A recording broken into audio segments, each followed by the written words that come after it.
Neza wowe ukurikiye Amedia TV je wumva kuri mikoro Kitekamanzi ngarutse mu makuru ya cryptocurrency. Uyu mwanya tukaba tugiye kwibanda kuri Fonsex, tukaba tugiye kureba uko wakora cyangwa se tugiye kwiga uko bakora KYC yabo. Hari abantu rero badafite amahirwe yo kuba bayifite ariko mu by'ukuri bayikeneye. Uyikeneye rero nta kindi namubwira nuko nawe yayiregisteringa kuko amahirwe yo kuyimayininga aracyahari, na cyane yuko umaze gukora KYC baduha indi minsi ya 60. Ubu turi ku munsi wa 7 ku minsi 60 uhereye igihe batangiriye gukora KYC. Yanyikoze ku munsi wa 7 ariko iminsi ni 60 batanze uhereye igihe bayitangiye igomba gukurikiraho. Rero uracyafite amahirwe, ntabwo tuzi yuko nyuma y'iyo minsi bazayihagarika, ariko igikuru nuko abashaka kumayininga baratubwira yuko nabo bakomeza tuzakomeza kumayininga, n'abinjira bagomba kwinjira cyangwa se bemerewe kwinjira. Rero umuntu ushaka kwinjira muri Fonsex nawe akayimayininga ntacikwe n'aya mahirwe mu gihe gihari, arareba aho ngaho munsi, murabona aho ngaho hasi munsi ya titre aho handitse nimero za telefone. Munsi yayo murabona link iriho video ikwereka uko bayiregisteringa. Iyo video ni naho uri busange cyangwa se na link ndayishyiraho ukwayo, hanyuma uyiregisteringa. Ariko nushaka kubanza kureba video ndabyandikaho, banza urebe video ikwigisha kuyimayininga, ariko munsi ya nimero za telefone ndahashyira link ya Fonsex. Hanyuma rero nurangiza uregisteringe, hanyuma urebe umunsi baguhaye KYC nawe uyikore, niba gira icyo batanga nawe uzaryeho. Iyi rero twayimayininze bwa mbere ryari. Hano twayimayininze ku itariki 13 z'ukwezi kwa 9 umwaka wa 2025. Kuri uwo munsi hari ijambo neneteguye kubabwira, natunguwe no gusanga kuri uwo munsi nararivuze. Mu itangazo rya Pi Network riheruka mwabonye rigerekeranye na smart contracts, mu by'ukuri harimo ibintu byinshi, ariko igikomeye nabonyemo nuko hafunguye amarembo yuko buri application iri muri Pi Network cyangwa se yubatswe muri Pi Network ishobora gukora coin yayo. Uwo munsi turegisteringa Fonsex ku itariki 13 z'ukwa 9 2025. Nababwiye umuntu wambwiye ati ibintu ndimo kubona ati ngira ngo buri muntu agomba no gukora crypto ye bwite. Hero utabishoboye aramayininga, kandi ntabwo gukora application cyangwa coin bikuraho kumayininga, kuko ibyiza tubikeneye byose cyangwa se ari byinshi. Ngaho rero nimushishikare mu mayininge, hanyuma kandi ngiye kubaha uko mukora KYC. Rero urafungura Fonsex bisanzwe, ufungura aho ngaho fresh karimo kureba kari hari handitse login with Google.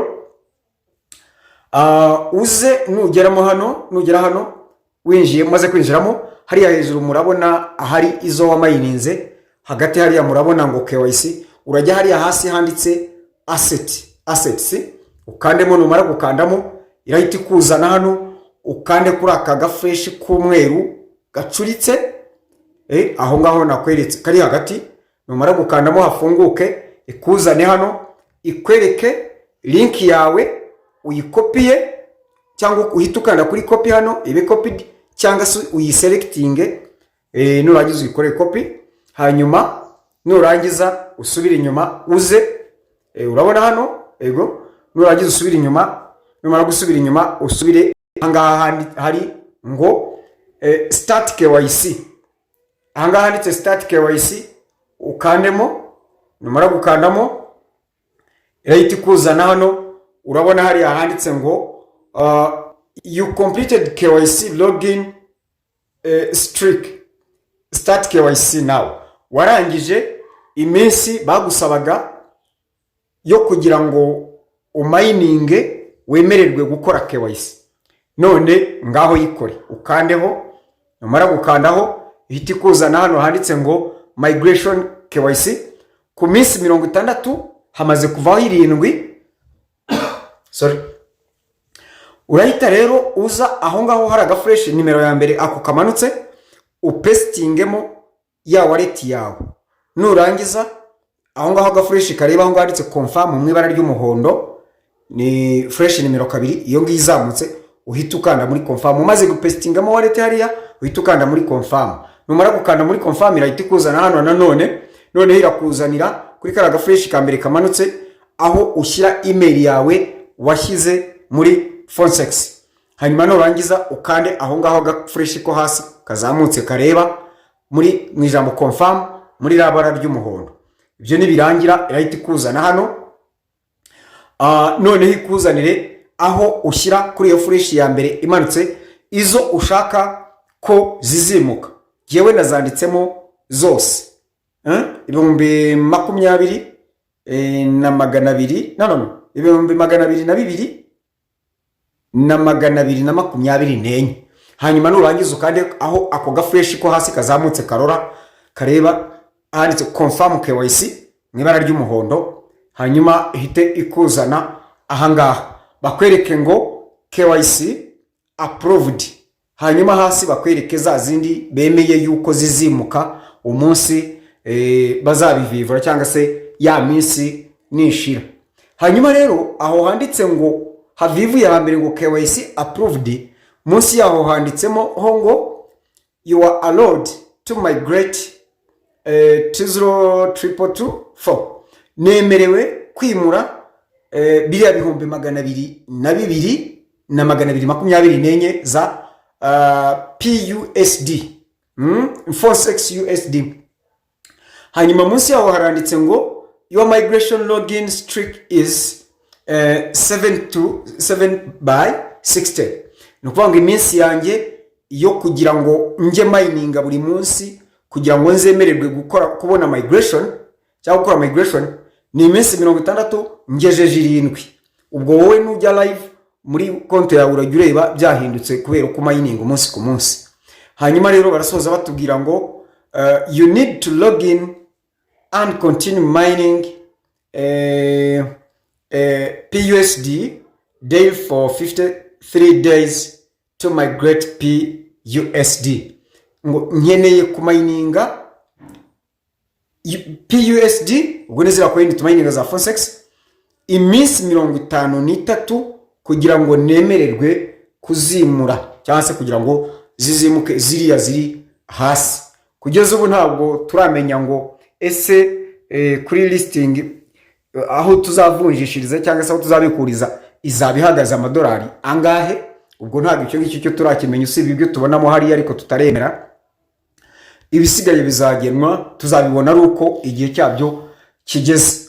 Muri make nuko nguko baregisteringa Phonesex hanyuma nkabamashishikariza nako uko bakora KYC yayo nkabamashishikariza kuyimayininga kugira ngo namwe iyi minsi 60 bazabahemo KYC. Hanyuma uko zabazingana kose zazabagirira umumaro nta wamenya. Urumva ibintu twaguguranye nabyo guhera ku itariki 13 z'ukwezi kwa 9 2025 uyu munsi tugeze mu kwezi kwa 4. Urumva ayo mezi yose na mezi menshi cyane kwa 10 11 12 ukwa mbere ukwa kabiri ukwa gatatu ukwa 4 amezi arindwi yose arenga ntabwo ari menshi ariko nanone si makeya ku kantu nk'aka ngaka ariko gatanga umusaruro karamutse kagize agaciro kaba gatanga umusaruro. Rero ndabashishikariza ko muyimayininga hanyuma dore uko bakora KYC yayo ibindi tuzajya tugenda tubikurikirana umunsi ku munsi. Ndabateguza yuko ejo mbafitiye surprise kuri Pi Network. Ejo mbafitiye surprise kose kuri Pi Network mube tayari kandi ndabizi neza ko buri wese uzabiha umwanya wese akabyitaho azabibonamo inyungu. Uburyo uzakoresha ubwo ari bwo bwose ugakurikiza amabwiriza inama reka no kubyita amabwiriza nayo utegeka je sintegeka ahubwo jewe ngi inama uzakurikiza inama zamu ndakurahiye. Iya mbere ni iyi ngiyi batayari ube maso ejo ikiganiro cyejo ni surprise kuri Pi Network. Uzakurikiza inama zamu nzi neza ko azabigiriramo inyungu rwose. Iminsi yose isigaye yo kumayininga payi tutazi uko zingana, nzi ko bizamugirira inyungu nuramuka ukurikije iyo nama nzaguha mu makuru nzaguheje cyangwa se mu kiganiro tuzagirana ejo. Ni surprise rero, mubyumve ko mbega harimo inyungu. Murakoze, mugubwe neza, muhaye muronye amakuru nakagaruka. Nkorera subscribe, wowe utabishobora nkandire like. Nkorera subscribe, ariko nutabishobora nkandira like. Ibindi byihorere, ahasigaye umarira umwanya nkwereke, nkuzanira ubwino. Hanyuma nawe andika muri comment icyo ushaka kumbaza kuzo tumayininga hano. Hari n'izindi tuza kuba, ariko nyandikira muri comment ikibazo ufite. Shimira abanditse, narabasubije. Hanyuma nawe andika usubize. Kandi ukeneye ubufasha kuri Pi Network, kuri konti ya Pi Network cyangwa se kuzindi crypto tumayininga izarizo zose, telefone yanjye ngiyo mpamagara. Nshobora kugufasha turi kumwe, nshobora kugufasha tutari kumwe, dukoreshe video call, nshobora no kugufasha ngusobanuriye yaba ari hano mu kiganiro cyangwa se muri comment. Uburyo bwose burakoreshwa aho waba uri hose, mu Rwanda, i Burundi, Congo, Uganda, Tanzania, muri East Africa, mbese yewe no hirya yaho n'abatari muri n'abatari muri Afrika, umuntu arabafasha nta kibazo. Murakoze, mugubwe neza, makuru nakagaruka, ndabakunda cyane. Ciao ciao.